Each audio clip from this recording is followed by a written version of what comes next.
কিডনির সমস্যা নিয়ে যারা রোজ লড়াই করে চলেছেন তাদের কাছে প্রোটিনিউরিয়াটা কিন্তু যথেষ্ট পরিচিত একটা ওয়ার্ড।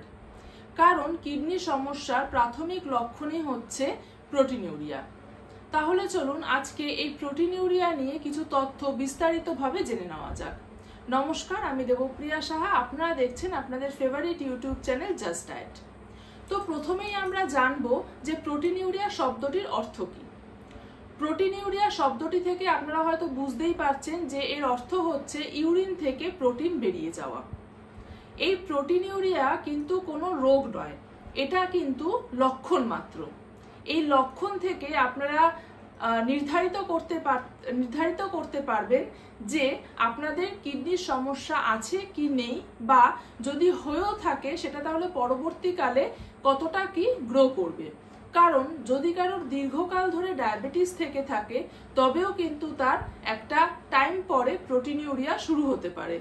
এছাড়া যদি কারো উচ্চ রক্তচাপের সমস্যা থেকে থাকে তাহলেও কিন্তু তার এই প্রোটিনিউরিয়া শুরু হতে পারে। এখন প্রোটিনিউরিয়ার রেঞ্জটা দেখে, মানে কতটা প্রোটিনিউরিয়া আপনার হচ্ছে সেটা দেখে ডক্টর কিছু মেডিসিনস, ডায়েট এগুলো দিয়ে থাকেন। কিন্তু যদি এই মেডিসিন, ডায়েট এর মাধ্যমে যদি প্রোটিনিউরিয়াটা কন্ট্রোলে না আসে তখন কিন্তু ডক্টর অবশ্যই কিডনি বায়োপসি করতে দিয়ে থাকেন।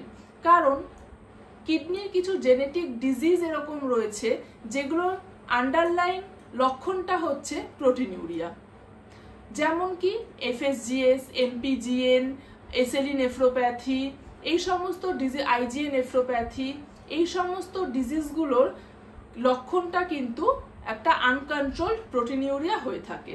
সেই জন্য কিডনি বায়োপসি যদি ডক্টররা দিয়ে থাকেন তবে ভয় না পেয়ে অবশ্যই আপনারা কিডনি বায়োপসি কিন্তু করিয়ে নেবেন। এছাড়াও কিডনির কারণ ছাড়াও, কিডনি ডিজিজের কারণগুলো ছাড়াও অন্য কোনো রোগের ক্ষেত্রেও কিন্তু প্রোটিনিউরিয়া হতে পারে, যেমন amyloidosis, heart failure, bladder tumour, আপনার মাল্টিপল মায়োলোমা, এই সমস্ত ডিজিজগুলোতেও কিন্তু প্রোটিনিউরিয়া হয়ে থাকে। সেই জন্য একটাই কথা বলবো যে প্রোটিনিউরিয়া যদি আপনাদের হয়ে থাকে তাহলে সেটাকে অবহেলা না করে অবশ্যই প্রপার টেস্ট করিয়ে ডক্টর দেখিয়ে সেটার ট্রিটমেন্ট কিন্তু ইমিডিয়েটলি শুরু করে দেওয়াটা উচিত। এবার আমরা জানবো যে কি কি টেস্টের মাধ্যমে আমরা জানতে পারবো যে প্রোটিনিউরিয়াটা হচ্ছে। যদি বাচ্চাদের ক্ষেত্রে বলা হয়ে থাকে, বাচ্চাদের ক্ষেত্রে ডিপস্টিক টেস্টের মাধ্যমে আপনারা জানতে পারবেন যে প্রোটিনিউরিয়া হচ্ছে কিনা। বাচ্চাদের ক্ষেত্রে প্রোটিনিউরিয়াটা হয়ে থাকে নেফ্রোটিক সিনড্রোম বা নেফ্রাইটিস, এই ডিজিজগুলো থাকলে বাচ্চাদের ক্ষেত্রে প্রোটিনিউরিয়া হয়ে থাকে। অ্যাডাল্টদের ক্ষেত্রে 3 রকমের টেস্ট রয়েছে। প্রথমত প্রাইমারি টেস্ট যেটা করা হয়ে থাকে সেটা হচ্ছে ইউরিনের রুটিন টেস্ট। ইউরিন রুটিন টেস্টের মাধ্যমে আপনারা প্রাথমিকভাবে জানতে পারবেন যে প্রোটিনিউরিয়া হচ্ছে কিনা। তারপর আপনারা করবেন, যদি সেক্ষেত্রে পজিটিভ রেজাল্ট দেখা যায় সেক্ষেত্রে আপনারা তাহলে করবেন urine ACR test. Urine ACR হচ্ছে ইউরিন অ্যালবুমিন ক্রিয়েটিনাইন রেশিও। আর তাছাড়া একটা কনফার্মড টেস্ট যেটাকে বলা হয়ে থাকে বা most accurate test of proteinuria যেটাকে বলা হয়ে থাকে সেটা হচ্ছে 24 hours urine protein check up. সেইটা যদি করা যায় সেটা হচ্ছে মোস্ট একটা অ্যাকিউরেট টেস্ট এই প্রোটিনিউরিয়ার। এবারে আমাদের জানতে হবে এই যে আমরা টেস্টগুলো করলাম, এই টেস্টের নর্মাল রেঞ্জটা কি। আপনারা কি করে জানবেন যে আপনারা নর্মাল রেঞ্জের মধ্যে রয়েছেন নাকি আপনারা প্রোটিনিউরিক রেঞ্জে রয়েছেন? প্রথমত ইউরিন রুটিন টেস্টের ক্ষেত্রে যদি নীল আসে, ইউরিন প্রোটিনটা যদি নীল আসে তাহলে আপনারা বুঝতে পারবেন যে আপনারা প্রোটিনিউরিক নন, আপনাদের প্রোটিনিউরিয়া হচ্ছে না, মানে ইউরিন থেকে প্রোটিন লিক করছে না।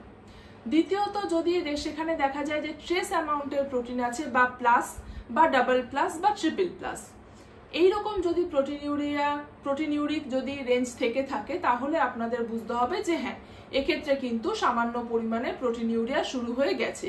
সেক্ষেত্রে তখন আপনাদের দ্বিতীয় যে টেস্টটার কথা আমি বললাম, ইউরিন এসিআর বা 24 আওয়ার্স ইউরিন প্রোটিন, যে কোনো একটা টেস্ট করে আপনারা জেনে নিতে পারবেন যে আপনাদের প্রোটিনিউরিয়াটা কতটা পরিমাণের রয়েছে।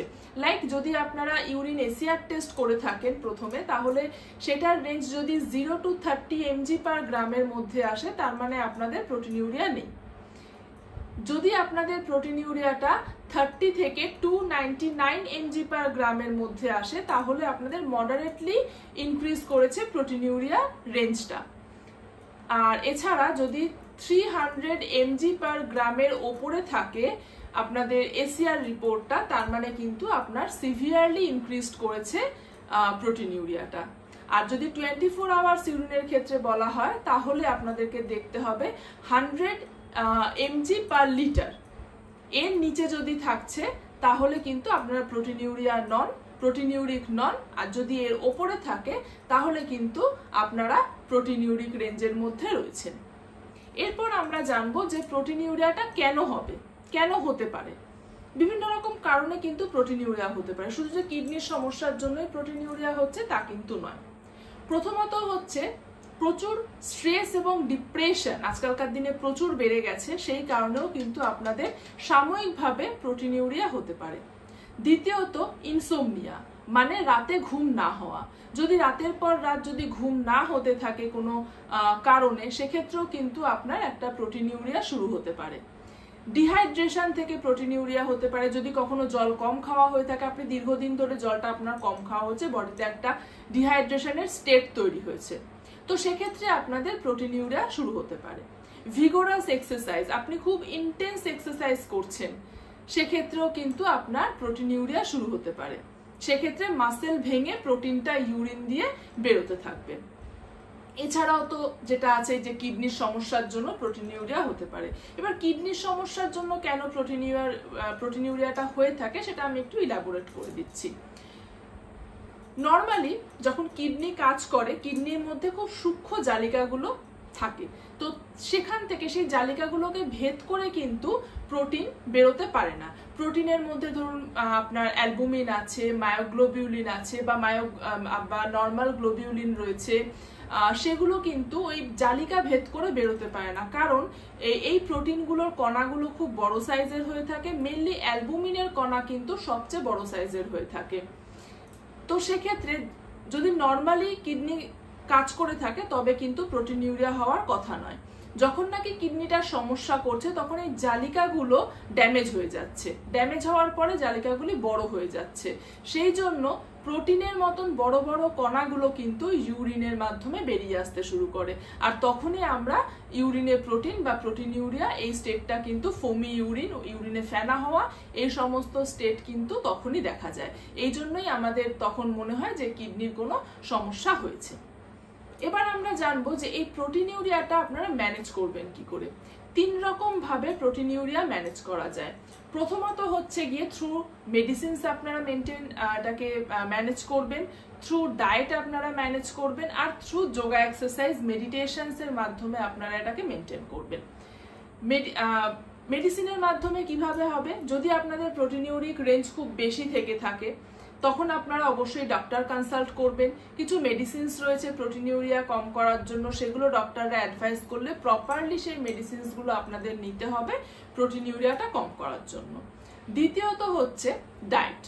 অনেকেই যখন নাকি প্রোটিনিউরিয়া শুরু হচ্ছে, এরকম অনেক পেশেন্ট আমার কাছে এসে বলে যে ম্যাডাম প্রোটিনিউরিয়া শুরু হচ্ছে, মানে ইউরিন থেকে প্রোটিন বেরোচ্ছে, মানে কিন্তু আমাকে অনেকটা বেশি করে আমি প্রোটিন কিন্তু অলরেডি খাওয়া শুরু করে দিয়েছি। সেটা শুনে কিন্তু আমরা একটু অবাকই হয়ে পড়ি, কারণ যখন নাকি প্রোটিনিউরিয়া শুরু হচ্ছে মানে আপনাকে অ্যাকচুয়ালি প্রোটিনটাকে ডায়েটে রেস্ট্রিকশনস করতে হবে।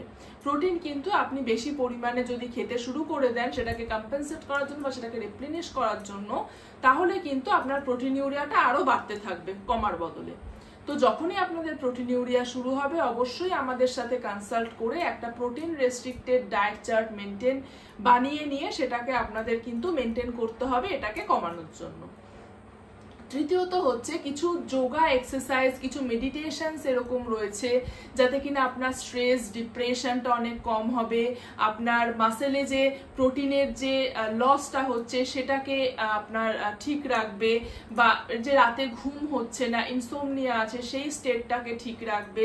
এই সমস্ত কিছু এক্সারসাইজ অবশ্যই আপনারা বাড়িতে প্র্যাকটিস করবেন। হ্যাঁ, অবশ্যই সেটা একজন প্রপার মেডিকেল যে যোগা ট্রেনার আছেন তার আন্ডারে বা তার সুপারভিশনে কিন্তু আপনাকে সেটা করতে হবে। তো এইরকম ভাবে এই কয়েকটা জিনিস যদি আপনারা মেনটেন করেন তাহলে কিন্তু আপনারা অনায়াসে প্রোটিনিউরিয়াটাকে ম্যানেজ করতে পারবেন। আশা করছি আপনারা প্রোটিনিউরিয়া সম্বন্ধে অনেক তথ্য জানতে পারলেন। এর থেকে যদি কিছু কোয়ারিজ আপনাদের থাকে অবশ্যই আপনারা আমার হোয়াটসঅ্যাপ গ্রুপটাতে জয়েন করবেন। আমি ডেসক্রিপশন বক্সে লিঙ্কটা দিয়ে দিয়েছি, সেখানে আপনারা কোয়ারি করতে পারেন। আর নিচের দেওয়া নাম্বারটাতে আপনারা কল করে আপনাদের ডায়েট কনসালটেশনটা করতে পারেন। নমস্কার, সুস্থ থাকবেন, ভালো থাকবেন।